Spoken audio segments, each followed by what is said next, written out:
equipments or the balloons indicate that they're all manufactured in China, sourced from China? Again, I'm not going to have details to provide it at this point in time. Also say that Last 39, question. 39 other countries have indicated they have seen balloons in their territories. Are you sharing those information from the Pentagon to these countries, or the capabilities, how you shot them down? So in terms of what we're learning about these balloons, I know the State Department has talked to this in terms of our international outreach. Certainly, the Department of Defense plays a role in those relationships, and so we will continue to work with our allies and partners to share information along with our State Department colleagues. Let me go to Oren. Two questions. First, did this object show any signs of maneuverability or propulsion? And then you and other Pentagon officials made a big deal about how much intelligence was gathered by letting the other one float across much of the United States, and yet you shot this one down before it entered the United States. Is that the Pentagon bowing to political pressure? Was there nothing to gain from this one? Yeah, so again, we're going to judge each of these on its merits. No indication at this time that it was maneuverable, but again, we'll know more. And in terms of entering the United States, it did enter U.S. airspace, and we took it down.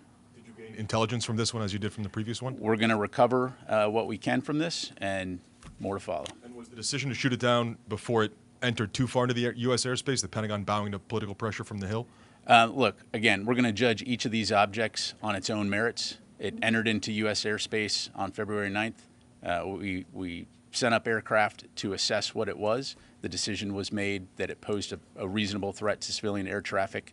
The president gave the order to take it down, and we took it down. Thank you, Laura. And then I'll go to Dan. Can you? Oh, thanks. Sorry. Thanks for taking my question.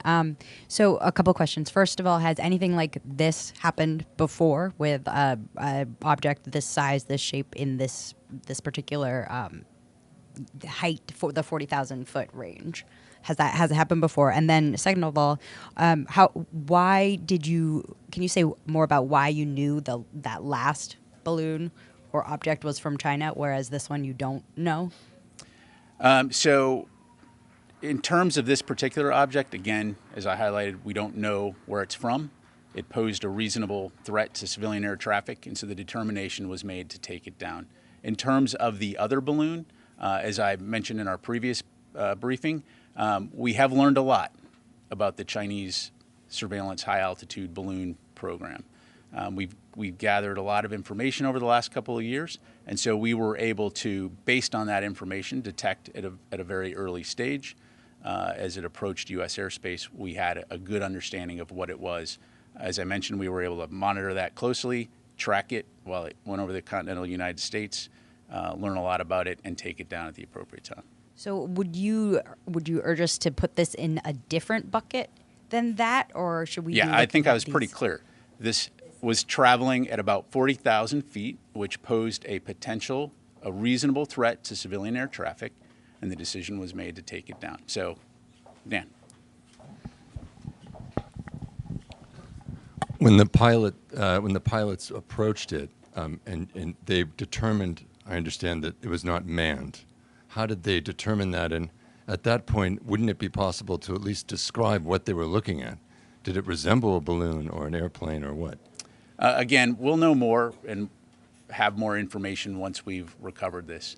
I will give credit to our pilots that they're very capable in terms of looking at an object, assessing whether or not this had the potential to be manned. At that altitude, something that small, very, very unlikely that it was manned. And so, again, no indication that it was manned, presented a potential reasonable threat to civilian air traffic, and we took it down. What speed was it traveling at, by the way? I don't have that information. Just on the Chinese balloon, if we could go back, is it still, in the Pentagon's view, plausible or maybe even likely that it was not necessarily intentional when that balloon turned and blew eastward, that it seemed to have not,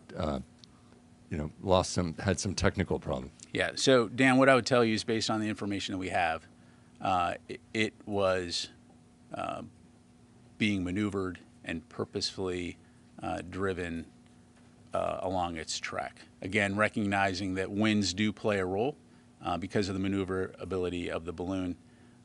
It's our assessment that this was a purposeful mission. In terms of the Chinese motivations, again, I'd have to refer you back to China to talk about that. Ma'am, and then come to Nancy. Thank you. Sorry, I got it. We emailed you police body camera footage showing a National Guard general in Ohio pushing my colleague and having to be escorted away from him this week. We asked the Ohio National Guard for comment, but do you, as a spokesperson for the Department of Defense, condone such conduct by a commissioned officer of the U.S. military against an American journalist? Yeah, so let me be clear. The answer is no. That's not acceptable behavior. The Secretary of Defense, the Department of Defense, absolutely supports, strongly supports a free and independent press. So again, I'd refer you to the Ohio National Guard for any comment about that particular incident, but I can assure you that that is not acceptable behavior. Face any kind of conduct on becoming charged under the UCMJ? Again, I'd have to refer you to them. I'm not going to make those kind of policy comments here from the podium in terms of what they may or may not be doing to address it. It would be inappropriate for me to comment on that. Let me go to Nancy. I just had a couple clarifying questions. You said that that the pilots were able to see it, that it wasn't the same shape or size as the balloon. Can you say definitively it was not a balloon? I don't, at this point, considering the fact that we're still assessing the object, I don't want to get into characterizing it, so just leave it at that. You mentioned you didn't know how fast it was traveling. Can you say if it was traveling faster or slower than the balloon? I don't have that information in front of me, so I don't want to make it up. Try a couple more. Did anyone try to, within the administration, contact their Chinese counterparts before the decision was made to shoot it down? In terms of when you say the administration, if you're referring to the White House, I'd have to refer you to them. The Department of Defense, to my knowledge, did not. Again, we don't know the point of origin of this object. So, yeah. And was there any effort to jam or somehow disable this object before, such that it would pose less of a threat? I don't want to get into specific tactics or techniques that we may or may not use when observing these types of things. Again, NORAD sent up aircraft to observe, to see what it was, and then the ultimate decision was made based on the reasonable threat to civilian air traffic to take it down. So thank you. Tony? A couple things. You mentioned you've recovered a significant or located a significant amount of debris. Is it fair to say you've located a significant amount of the payload? You're talking about the PRC high altitude balloon. This one today. So Tony, at this point, I'm not able to go into more detail other than we've discovered or located a significant amount of the debris associated with the balloon. Again, we'll have more details to follow, but I'll just leave it at that. Located, but you haven't recovered and pulled out of the ocean for forensic analysis. Is that right? Yeah. So great point. So the way to understand how this is unfolding is as we map out the area where the debris field would be, it enables us to figure out where are the places that we need to prioritize a search, recognizing that we're talking a wide area. And so as that happens, divers are able to go down, and depending on the size of the debris, they're able to tag it. So debris that can be brought up quickly is brought up, put on a vessel, taken ashore. Debris that's going to take more time, and again, especially given the current sea states, it may take a little longer. We know where it is, so we tag it, and then we'll go back and eventually recover all of that and bring it up. It's the equivalent is you found the Titanic, but you haven't started pulling up Exactly. debris yet from it. Exactly. I want to ask you about the overall program. You said you've been learning a lot about this balloon program over the last couple of years, yet the annual China report doesn't have a peep about balloons in there. You spend a lot of money and effort, but no balloons. We learned about Taiwan and China's balance of power against them, and satellites and jets, but no balloons. Why not?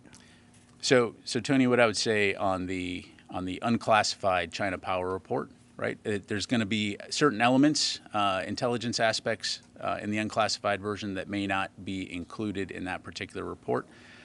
In terms of what's in that report and what's not in that report, again, we can go back and look at that, but I can assure you that there are a lot of activities that we continue to monitor to include this balloon program, and we've learned a lot over the last couple of years. I think that the classified version has balloons in there.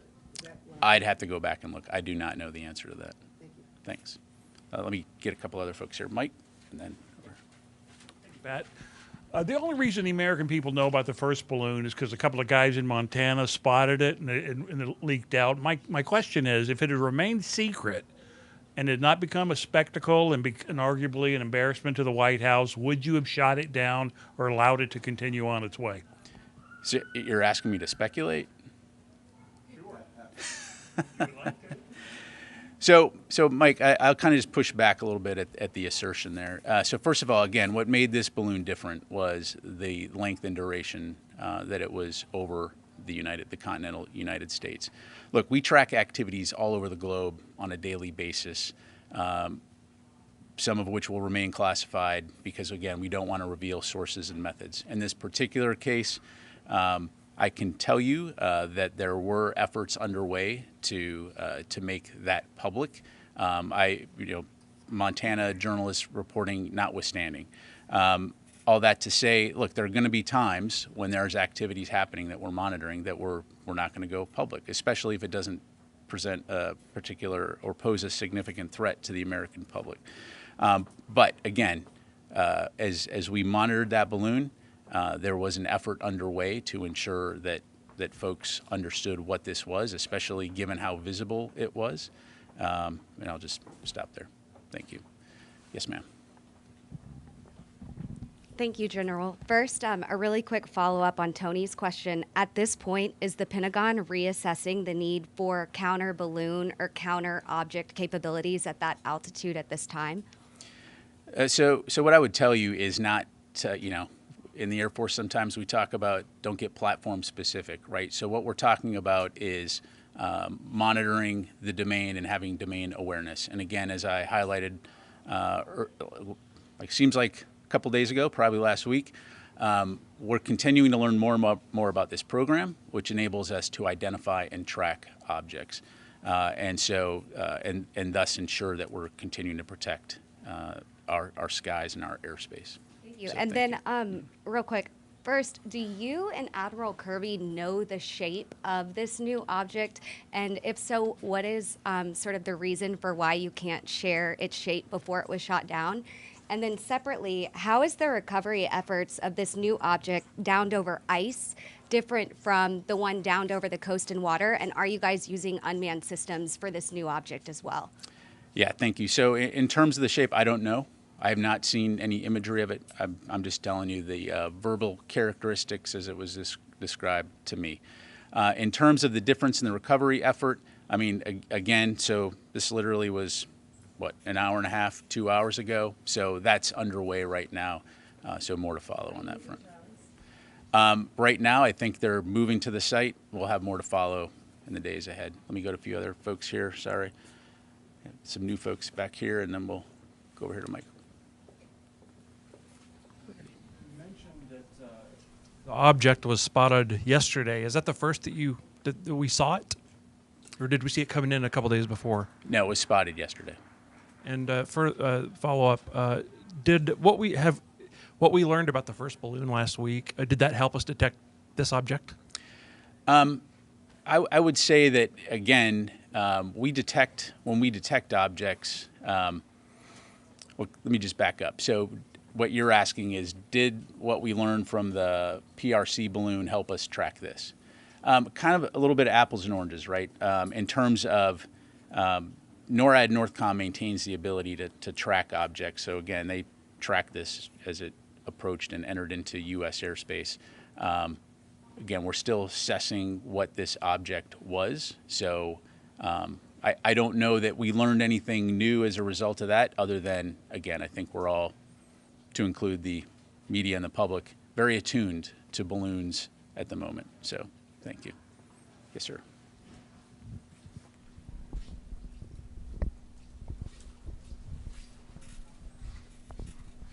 Thank you, sir. And just to clarify, so this was first identified when it flew into U.S. airspace, is that correct? Or was it identified before it?